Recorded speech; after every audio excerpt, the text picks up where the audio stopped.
Ооба, бул жашоодо өкүм бар. Мына ошол өкүмгө жараша же сыйлык, же жаза да бар дегендей, биз билгенден ислам дининде ар бир маселеге өзүнүн өкүмдөрү бар. Бүгүн биз сиздер менен орозо жана орозонун өкүмдөрү тууралуу сүйлөшмөкчүбүз. Ассаламу алейкум, кадырман калкым, урматтуу элим, амансыздарбы? Бүгүн биздин куттуу студиянын коногу Алымдар кеңешинин төрагасы, белгилүү карыбыз, алымыбыз Абдыманап кары Масалиев болмокчу. Абдыманап кары менен биз орозо менен байланыштуу өкүмдөр жана тарабих намазынын тегерегинде сөз кылмакчыбыз. Анда эмесе ушул 30 күндүк орозо деп, орозо айы дагы келип, мына орозо айы дагы уланып жатат. Ошо орозо боюнча биздин элибизге бир куттуктоо айтып койсоңуз. Бисмиллахир-рахманир-рахим. Алхамдулиллахи rabbil alamin. Вассалату вассаламу аля ашрафил анбияи вал мурсалин. Аллах субханаху ва таалага чексиз мактаулар болсун. Пайгамбарыбыз саллаллаху алейхи ва салламга Аллах тааланын салават саламдары болсун. Аллах субханаху ва таала бардыгыбызды ушул Рамазан айы менен Рамазан айыдагы болуп аткан сооптордун бардыгын бизге насип кылып, өзү куттуу, берекелүү, мубарак кылган болсун. Алла разы болсун, бар болуңуз, аман болуңуз. Ошол бүгүн орозонун өкүмдөрү тууралуу сиз менен кеңири сүйлөшсөк, макирөө боло турган, макирөө болбой тургандагы иштер, амалдар бар. Сиздердин кайсы бириңиздер берекелүү Рамазан айыга азыр болуп, кирип келип, ошо Рамазан айыны көрсөңүздөр, ошо Рамазан айынын хабарын билсеңиздер, албетте орозо кармасын деп Аллах субханаху ва таала буйрук кылган. Бул Рамазан айыда орозо кармоо жалпы мусулмандарга парз амал болуп эсептелет. Таң аткандан баштап күн батканга чейин мен бүгүн Рамазан айынын орозосун кармайм деп ниет кылуу, жеп, же болбосо ичиштен тыйылуу, тамак ичиш, суу ичиш, ушу эч бир нерсени оозго алып андан ары кетирбеш керек. Эркек аялдын ортосундагы жеке мамиледен өзүнү тыюу, эркек дагы аял дагы орозо кармаган эркек, орозо кармаган аял дагы ошо эркек аялдын ортосундагы жеке мамиледен тыюлуу, бул Рамазан айынын орозонун парздары болуп эсептелет. Ким бизди жакшы көрсө, Рамазан айыда биз дагы аларды жакшы көрөбүз дейт экен. Ким Рамазан айыда күнөөмдү кечиргин деп орозо кармап Аллах Тааладан сурай турган болсо, Аллах Таала о кишинин күнөөсүнү кечирет деген Пайгамбарыбыз саллаллаху алейхи ва салламдын хадиси куддусилары бар. Ушуга ылайык биз Рамазан айларында күнөөлөрүбүздү Аллах Тааладан кечиришini сурап, Аллах Тааланы дос тутуп, көптөгөн сооптуу амалдар менен, Кур'аны Карим окуш менен, Рамазан айында орозо кармаш менен биргеликте таравих намаздарды, хатм Кур'андарга катышып аракет кылышыбыз керек экен. Чоң рахмат. Негизинен ушул орозо айы берекеси көп, касиети күчтүү, фазилети чоң бир ай деп билебиз.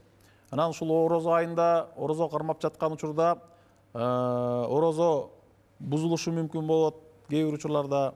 Ошондо кээде каза кылынат, кээде кафарат орозосун кармап беришке туура келет. Ошо орозону бузулуп бузулбашы жөнүндө айтып берсеңиз кичине. Орозонун бузулушу тууралуу Кур'аны Каримде айтылган: "Фаман шахида минкум аш-шахра фальясумх, ва ман кана маризан ав ала сафарин фаидатун мин аямин ухар." Кимде ким Рамазан айында ооруп кала турган болсо, же болбосо сапарга чыга турган болсо, орозону кармабай, башка күнү кармап берсе болот деп Аллах субханаху ва таала өзү Кур'аны Каримде хабар берген.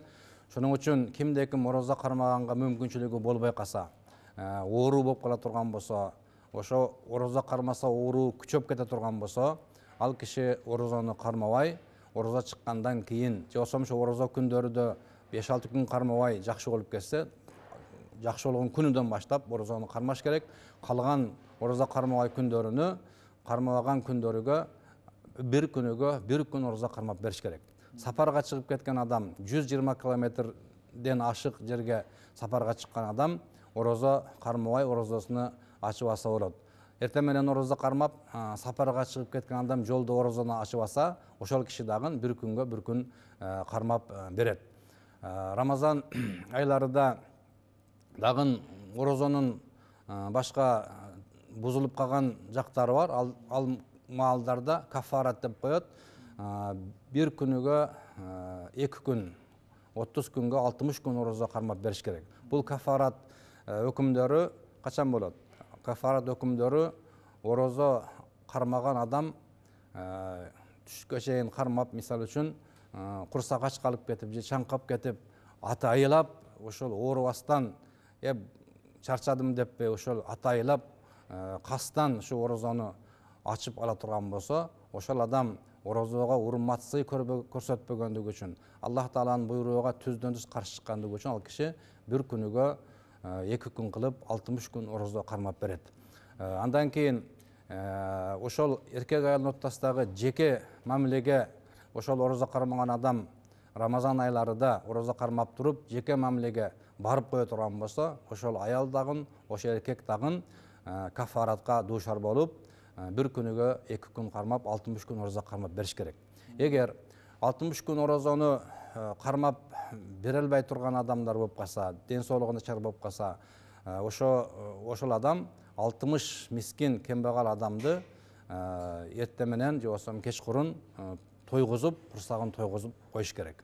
Ошол кафарат 60 мискин адамды курсагын тойгузуп койсо, ошо кафараттан кутулат.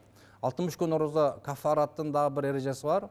Кафарат ошол 60 күн орозого дуушар болуп калган адам, ошого штраф болуп калган адам, азыр тил менен айтканда, ал кишилер 60 күндү эч бир ортосуну бөлбөстөн удама-уда кармап беришлиги шарт. Аял кишилер болсо, эгер кафарат кармап атып, 60 күндү кармап атып, бир аялдардын bir айда bir келе турган оорусу бар. Ошо 3 күн же болсо 4 күнгө чозулат, 10 күнгө чейин чозулат шариятыбызда. Ошо күндөрү орозо кармабай, дагы кийин дагы 60 күн толтаса боло берет. Эркек адамдар үчүн сапарга чыгып, же жума намаз келип калып, айт намаз келип калса дагы бул кафараты бузулуп, дагы баштан 60 күн кармаганга бул киши мажбур болуп калат да. Кээ бир учурлар болот, баягы билбей калат да. Мында өзүнүн орозо экенин унутуп калып, жеп ичип алса, андан кийин бүгүнкү күндө ошо көп суралган суроолор бар. Баягы ийне сайдырса орозо бузулабы, тиш жулдурса орозо бузулабы, мисвак колдонсо орозо бузулабы? Көп дүйнө алымдары бир пикирге келе албай жаткан маселе бул ошо укол алуу. Укол алуу маселесинде дүйнө алымдар бир пикирге келген эмес. Кээ бирөөлөрү бузулат, кээ бирөөлөрү бузулбайт деген маселе бар. Астма уколаса, кан тамыр аркылуу астма уколаса, анда орозо ачык бузулат. Ал ага бардыгы ынтымагы келишкен. Могул бир антибиотик деген бар. Мындай бир сайып оорууду басаңдата турган маселелер бар. Ошондо уламалар же бузулат, же бузулбайт деп бир пикирге келген эмес. Жакшысы ошо ооруп калган адам эгер антибиотик уколла турган болсо, ошо күнүгө орозосун уланта берсин дагы, орозо чыккандан кийин этияттан 1 күн ошо орозонун казасыны кармап берип коюш керек. Эгер bir adam орозо кармады эртең менен, андан кийин саат 10-11 түш чакта орозо кармаганы эстен чыгып, орозосуну 1 стакан суу ичип алды, же болбосо 1 кашык тамак жеп алды, караса орозо экен. Бул кишиге орозосу бузулбайт, бул киши эстен чыккан болот дагы, бул кишинин орозосу бузулбайт, каза дагы кылбайт, буга эч нерсе баягыдай эч нерсе кылганга шарият бул кишиге уруксат берет, орозодо кишинин орозосу бузулбайт. Андан кийин устаз айтсаңыз, кээде ошо кан алдырышка туура келет, ошол учурда кээде адам ушундай бир туура эмес баш айланып кусуп жибериши мүмкүн. Ошол учурларда орозо бузулабы, анан баягы жуунганда дейт да, жана душ алганда, сууга түшө турган болсок, орозо бузулабы деп ошолорго дагы. Эгер орозо кармаган адам атайлап, колуну оозуга салып, тамагына салып куса турган болсо, атайлап куса турган болсо, анда орозо бузулат дейт. Эгер көн айланып, орозодо бир аз кыйналып, андан кийин өзүнөн өзү кусумду кесе, анда орозо бузулбайт дейт. Мына баняга түшүү боюнча, дарыяларга, көлдөргө түшүү боюнча дагы маселелер бар. Эгер бир адам чаңдуу жерде иштесе, мисалы үчүн un фабрикада иштейт, же болбосо бир чаң боло турган жерде иштеп, бирок орозо кармайт. Ошо киши иш бүткөндөн кийин, жумуш бүткөндөн кийин душка түшүп, жуунуп, тазаланып алса, а кишинин орозосу бузулбайт. Этият болуш керек, оозудан суу кирип кетпесин, ушундай бир суулар курсагын ичине кирип кетпей турган даражада душ кылып, баягыдай орозо тазаланып алса, бул кишинин орозосу бузулбайт. Эгер орозо кармаган адам бир мындай параларга кирип, же болбосо ошо көлдүн ичине кирип кадимкидей ойноп, сүзүп жүрсө, бул кишинин орозосу албетте бузулат. Рахмат, анан баягы кээде болот да, бүгүнкү күндө өзүңүз билесиз, дыйканчылык менен жан баккан мусулмандар бар. Андан кийин жанагындай курулуш тармагында иштеген, жосо оор бир иштерди иштегендер бар. Ошолор баягы орозону баштап, бирок ушунчалык кыйналып кетсе, кыйналып баягы ошол жумуштун кыйынчылыгынан орозону бузуп алса кандай болот? Орозо маалдарында, урматтуу мусулмандар, ошо биз оор иштерден кичине өзүбүздү мындай өзүбүздүн программабызга оор иштерди бир аз иреттеп, ошол орозо маалы кеп калды деп отпускаларды алып, оор иштерди бир аз ошо орозодон кийинки айларга жылдырышты. Мен сиздерге ошо көргөзмө берип кетет элем.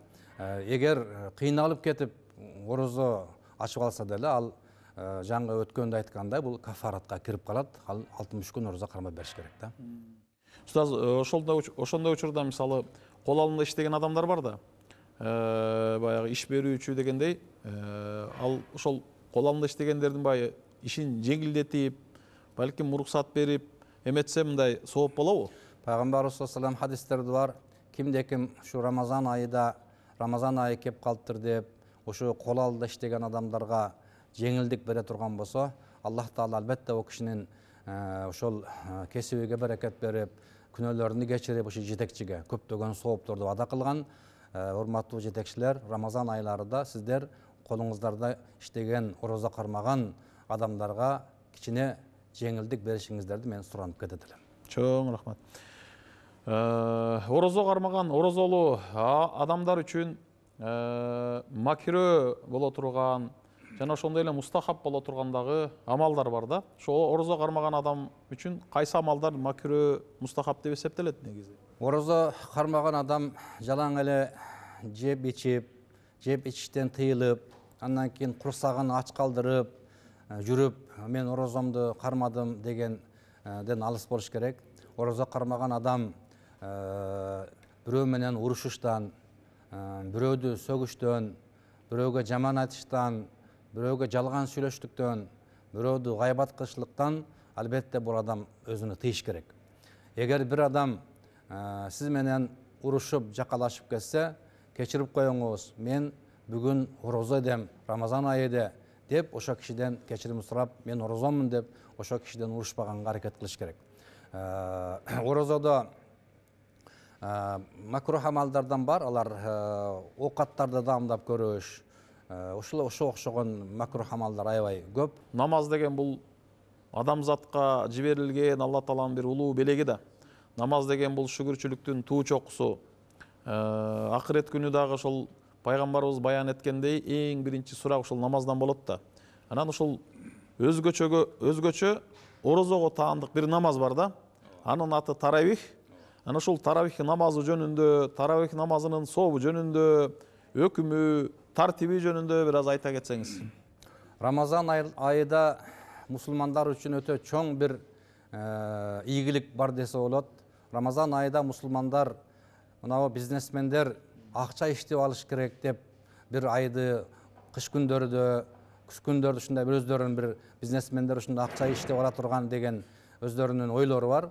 Рамазан айында мусулмандар сооп иштеп алыш керек. Рамазан айында сооп иштери аябай көп. Орозо кармаш өзүнчө бир сооп, саарлык кылыш өзүнчө бир сооп, кечинде ифтар кылыш өзүнчө бир сооп, бирөөлөрдүн оозун ачырыш ифтар кылып, ал дагы өзүнчө бир сооп, кадырдын кечелерин тосуш бул дагы бир сооп, фитр садакасын бериш, айт намазды окуш өзүнчө бир сооп. Ушулардын катары деле таравих намазын окуштун дагы өзүнчө фазилаттары бар. Пайгамбарыбыз саллаллаху алейхи ва саллям Айша энебиз айтты, ошо Рамазан айларында чыгып, мечитке чыгып намаз окудулар дейт. bir күн оқыды, 2 күн оқыды мұсылмандар менен, сахабалар менен, 3-шүн оқыды.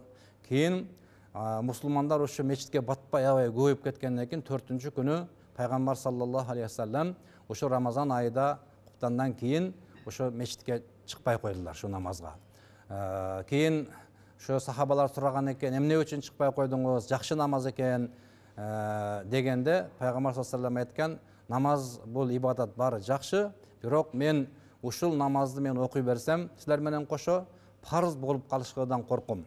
Парыз болсо, силер бул намазды окуй албай күнөөкөр болуп каласыңар деп, ошо пайгамбарыбыз таравих намазыны кээде окубай, кээ бир Рамазан айларында акыркы 10 күндүктө окуп, ушинтип ада кылган экен.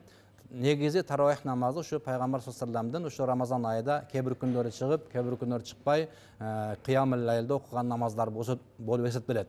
Умар разияллаху таала анху пайгамбарыбыз өткөндөн кийин bir күн кирсе, мечитке кирселер, адамдар өздөрүнчө жалгыз намаз окуп аткан экен.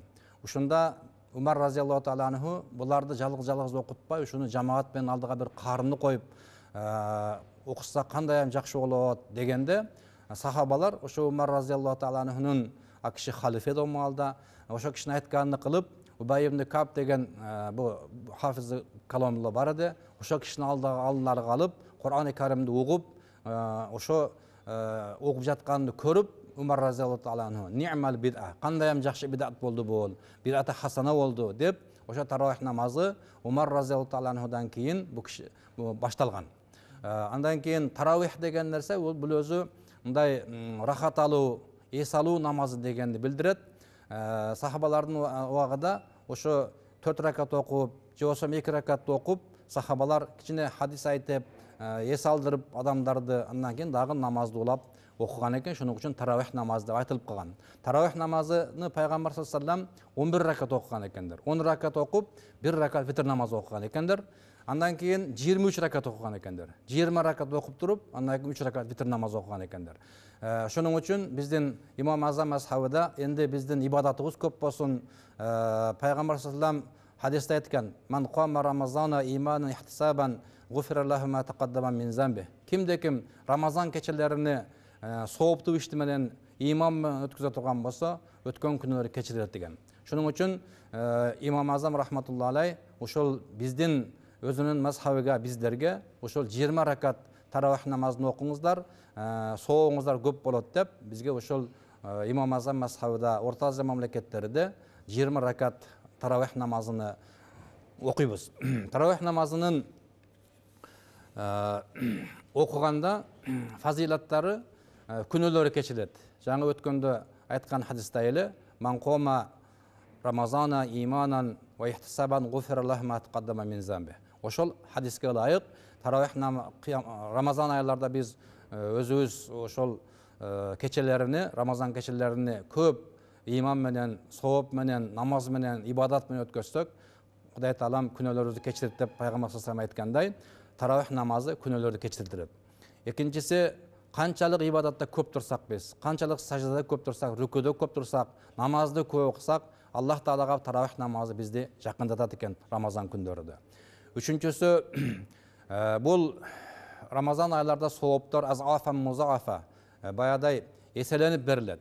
Кимде-ким парз намаз окуй турган болсо, Аллах Таала ошол парз ибадат кыла турган болсо, парзды 70 парз окуганын соогуну Кудай Таалам берет. Ким Рамазан айда зекет берген болсо, 70 жолу зекет бергенин соогун берет.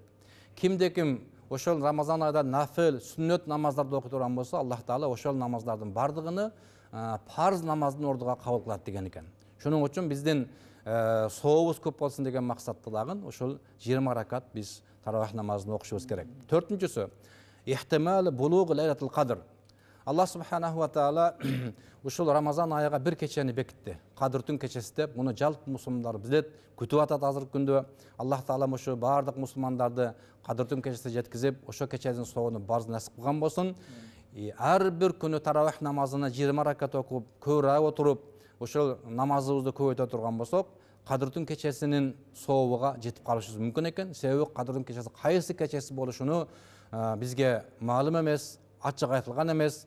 мутаахир алымдар ошол Кадырдын кечеси Рамазан айынын акыркы 10 күндүгүнүн так күндөрдө болот деп эсептеген. Айрыкча ошол Рамазан айынын акыркы 10 күндүктөрдө биз так күндөрдө, башка күндөрдө дагы таравих намазыны 20 ракаттан окуп, ошол хатмы Курандар менен окуп тура турган болсок, өтө бизге пайдалуу болот. Бешинчиси, ошол биздин иманыбыз бекем болуп, иманыбыз зияда болот экен намазга окуган сайын. Андан кийин Аллах субханаху ва таала кечелери туруп намаз окугандарды, жалгыз туруп Аллах таалага сажда кылып күнөөлөрүн сураганны Аллах таала Кур'ан-ы Каримде көп жерде мактаган. Аллах тааланын мактоого дагы биз таттыктуу болуп, Аллах тааланын мактоого таттыктуу болот экенбиз. Шуның үчүн таравих намаздарыны албетте биз ада кылышыбыз керек экен. Таравих намаздарынын өкүмү бул Пайгамбарыбыз саллаллаху алейхи ва салламдан калган сүннөт, мандуб амалдардан болуп эсептелет. Андан кийин таравих намаздарды азыркы күндө хатмы Кур'анды күнүгө бир парадан окулсун деп биздин диний башкармада мечиттерге өкүм чыккан. Иншалла биздин мамлекетибизде карылар аябай, алхамдулилlah, Кудайга шүкүр көп. Азыркы күндө ар бир мечитке бирден кары туура келет десек жаңылышпайбыз. Кудай кааласа биз Рамазан айларында ушул таравих намазыны хатмы Кур'ан менен өткөрө турган болсок, ар бир күнү бир парадан окуп элдерге Кур'ан-ы Карим тааныштыра турган болсок, Кур'ан-ы Каримди угуш дагы өзүнчө бир сооп болуп, биздин Рамазан айлары кечелеринде ошол ойго отурушубуз, ибадат менен болушубузга да таравих намаздарды көптөгөн себепчи болот деген ниеттебиз. Өзгөчө бул таравих намаздары мечитте окулат, анан үйдө окулат. Ошол мечит менен үйдө окулуунун айырмасы, анан бул таравих намазы өзүңүз сүннөт дедиңиз, муаккат сүннөттөрдүн бирөөсү. Таравих намазды жалпы мусулмандарга, аялдарга дагы, эркектерге дагы сүннөт болуп эсептелет. Таравих намаздарыны мечиттерде окуса болот, үйдө дагы жамаат болуп окуса болот. Айрыкча аялдар үйдө окуганы өтө максатка ылайыктуу болуп эсептелет. Эгер бир адам мечитке бара албай, чарчап, иштен чарчап келсе, анда үйдө ошо 20 ракатты окуп алса, таравих намазынын соого албетте жетет. Аллах субханаху ва таала Рамазан айыны улуу кылды, шарапаттуу кылды. Себеби Рамазан айында ошол Кур'ан-ы Карим түшкөн. Биздин Кур'ан-ы Карим ошол мусулмандардын эң ыйык китеби. Жабраил алейхиссалам Кур'ан-ы Каримди ошол жер жүзүгө пайгамбар саллаллаху алейхи ва салламга алып келгендиги үчүн Жабраил алейхиссалам периштелердин эң улуусу болду. Кур'ан-ы Карим биздин пайгамбар Мухаммад саллаллаху алейхи ва саллам келгендиги үчүн Мухаммад алейхиссалам эң улуу пайгамбарлардан болду. Кур'ан-ы Карим ошо Рамазан айында түшкөндүгү үчүн Рамазан айы айылдардын эң улуусу болду. Кур'ан-ы Карим Кадырдын кечесинде түшүргөндүгү үчүн кечелердин эң улуусу болду. Кур'ан-ы Карим бизге пайгамбар саллаллаху алейхи ва саллям үммөтүгө биздерге түшкөндүгү үчүн биз хайрул умматтардын эң улуусу болдук. Рамазан айларында биз албетте Кур'ан-ы Каримди окуп хатмы Кур'ан кылышыбыз керек. Таравихте болсо дагы, таравихте болбосо дагы, үйдө дагы ар бир мусулман адам ошол Кур'ан-ы Каримди хатым кылыш өтө сооптуу иштер болуп эсептелет. Себеби пайгамбар саллаллаху алейхи ва саллям ар бир Рамазан айында Жабраил алейхиссалам Кур'ан-ы Каримди баштан аяга окуп хатым кылып берет эди. Ошого мен сиздерди чакырып кетем. Хатмы Кур'ан-ы Карим, хатмы Кур'ан болгон жерде, хатмы Кур'андан кийин Аллах субханаху ва таала дуаларды кабыл кылат экен. Кур'анды хатым кылып туруп, ошо маалда окулган дуаларды, айтылган дуаларды Кудай таалам кабыл кылат экен. Иншалла биз Рамазан айларда мечитте хатмы Кур'ан кылып, элибизге, жерибизге, жалпы мусулмандарга, мамлекет башчыларыбызга албетте элибиздин, жерибиздин өнүгүп кетиш үчүн дуа кылабыз. Аллах таала Рамазан айларыбызды баарыбызга куттуу, берекелүү кылган болсун. Чоң рахмат устаз. Намаз шүгүрчүлүктүн туу чокусу. Орозо бул адам баласын аруланта турган, тазарта турган, жараткандын даргөйүндө өтө улуу бийик сопторго жеткире турган, буга чейинки үммөттөргө, элдерге парз болуп келгендей эле эң акыркы пайгамбар, акыр заман пайгамбары, сүйүктүү жана сүйкүмдүү пайгамбар, улуу жана сулуу пайгамбар, пайгамбарлардын мырзасы, төрөсү, султаны Мухаммед пайгамбарга жана Мухаммед пайгамбар саллаллаху алейхи вассаламдын үммөтүнө дагы парз болгон экен. Ар түрдүү арам нерседен дагы тыюу менен орозо кармоо таквалыктын орозосу деп коет. Ошондой орозону кармайлы. Бар бололу, аман бололу, орозобуз менен жараткандын алдында бийиктей берели. Ассаламу алейкум ва рахматуллахи ва баракатух.